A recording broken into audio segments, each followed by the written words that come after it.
Berdasarkan Undang-Undang Nomor 10 Tahun 1998 tentang Perbankan, kredit adalah penyediaan uang atau tagihan yang dapat disamakan dengan itu berdasarkan persetujuan atau kesepakatan pinjam-meminjam antar bank dan pihak lain yang mewajibkan pihak peminjam untuk melunasi utangnya setelah jangka waktu tertentu dengan pemberian bunga.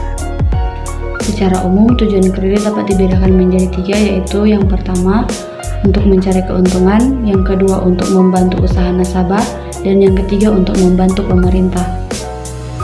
Kredit memiliki beberapa fungsi, yaitu yang pertama, meningkatkan daya guna uang dan barang, yang kedua, meningkatkan peredaran dan lalu lintas uang, yang ketiga, meningkatkan peredaran barang, yang keempat, sebagai alat untuk mendukung stabilitas ekonomi, yang kelima, meningkatkan gairah usaha di masyarakat, yang keenam, meningkatkan tambahan modal pendapatan.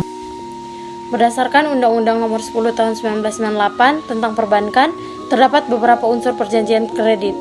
Unsur yang pertama dari kredit adalah melibatkan penyediaan uang atau tagihan setara termasuk dalam bentuk tunai atau saldo rekening giro, baik dalam mata uang rupiah maupun valuta asing.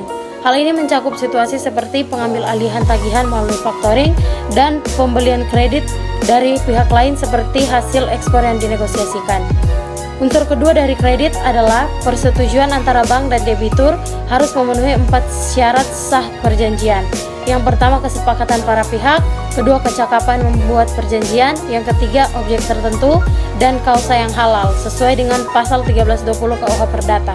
Unsur yang ketiga dari kredit adalah adanya kewajiban debitur untuk mengembalikan jumlah keseluruhan kredit yang dipinjam kepada kreditur dalam jangka waktu tertentu. Hal ini merupakan konsekuensi logis dari adanya hubungan pinjam-meminjam antara debitur dan kreditur. Unsur yang terakhir adalah adanya pengenaan bunga terhadap kredit yang dipinjamkan. Bunga merupakan nilai tambah yang diterima kreditur dari debitur atas sejumlah uang yang dipinjamkan kepada debitur dimaksud.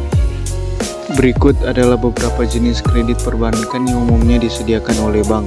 Yang pertama, kredit pemilikan rumah. Yang kedua, kredit multiguna. Yang ketiga, kredit kendaraan bermotor. Yang keempat, kredit modal kerja. Yang kelima, kredit usaha rakyat. Yang keenam, kredit investasi. Yang ketujuh, kredit tanpa anggunan. Yang ke-8, kredit mikro. Yang ke-9, kredit konstruksi. Yang ke-10, kredit perdagangan. Yang ke-11, kredit jaminan atau BPKB. Jenis-jenis kredit perbankan dapat dibedakan berdasarkan tujuan penggunaannya, jangka waktu pengembalian, dan jaminan yang diberikan. Penyelesaian sengketa kredit perbankan dapat dilakukan melalui jalur non-litigasi atau di luar pengadilan seperti musyawarah, mediasi perbankan, dan arbitrase syariah.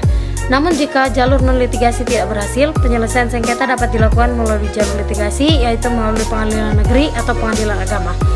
Jika kredit yang disalurkan mengalami kemacetan, maka langkah yang dilakukan bank adalah untuk menyelamatkan kredit tersebut.